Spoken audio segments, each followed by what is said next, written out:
Welcome again to another CheapWineFinder.com podcast for a wine review we did on the CheapWineFinder.com website. So, yeah, go figure. A little under the weather, but getting better. And we're still in Thanksgiving mode, holiday mode. And I decided to go something a little bit out of the ordinary. What do I have here? I got the Laurent Perrachon Beaujolais Villages 2020. It's from a family-owned winery. Been in the region since 1877. The fifth and the sixth generation are working there. I'll explain. Beaujolais is the Gamay grape.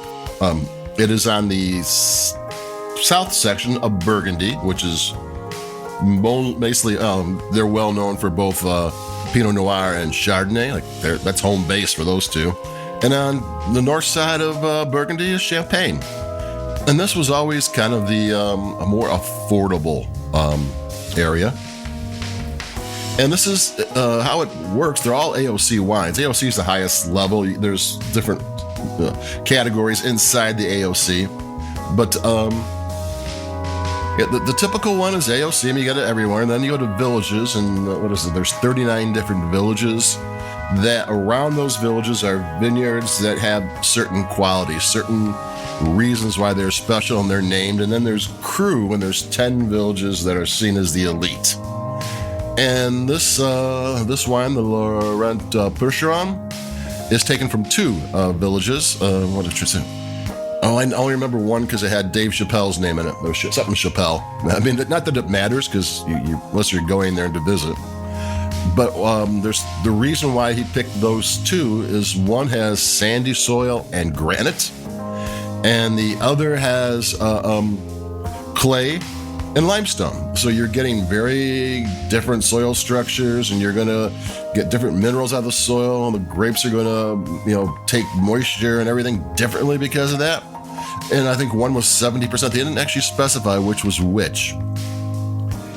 And one was 70% to one and 30% of the other. So that's something. And Gamay grape has always been interesting. It always kind of reminded me of Pinot Noir, at least in terms of it's lighter bodied, it's got less tannins. Though this wine has excellent structure. This is a French wine. There are people, Louis Jadot and Georges Leboeuf, I think that's how I pronounce it, who bring in Beaujolais wines, and I think Flowers, there's a couple other people. And sometimes those wines are a little bit made to American taste, a little bit. This is French. And if you're going to have French wine, you might as well have French wine. So another thing about this is they don't ferment, well, they cannot ferment the grapes, and they don't crush the grapes. This is whole cluster. They just, they cut the grapes, off the vine, take the fermentation vat, throw the grapes inside there. And the weight of the grapes starts crushing the bottom ones. But the ones on top start crushing the bottom ones, and the juice starts flowing, and the yeast on that are already on the grapes naturally starts the fermentation process, and all sorts of things are happening there. The top ones, the skins burst, and it's semi-carbonic maceration. So it does ferment because there's yeast going on there. But it's a kind of a unique way of making wine that is used in Beaujolais and in Burgundy, and usually in the better wines.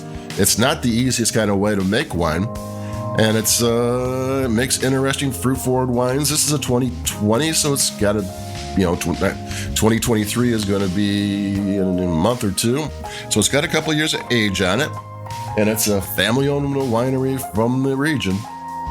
So I'm going to take a sip.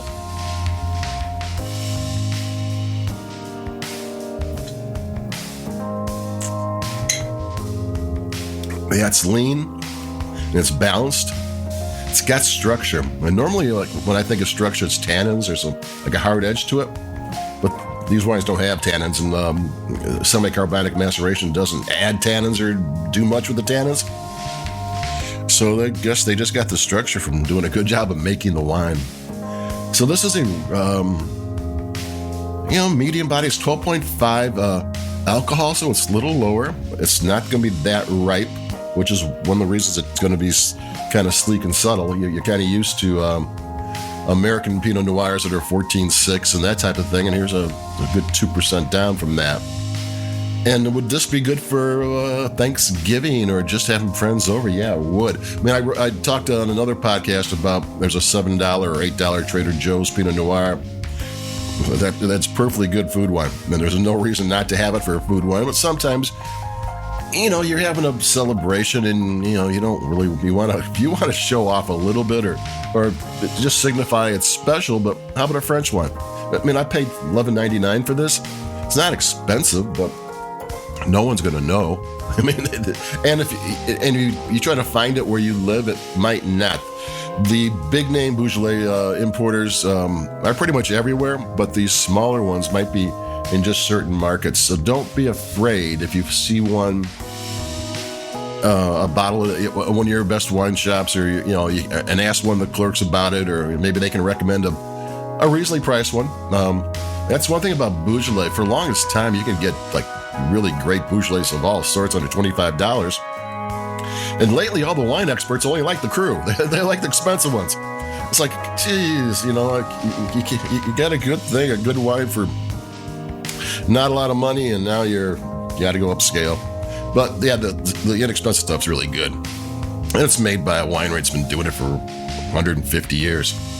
So that's it for me. Laurent Perrachon Beaujolais Villages 2020. Some French style for the holidays, and like us, we like your podcast. And let's see if my voice will be a little bit better for the next one. And stay safe and warm because it's winter showed up, and I'll be talking to everybody in a couple of days or so, unless I have a relapse. And that's it for me. Adios. Take it easy. Keep it cheap. Bye-bye.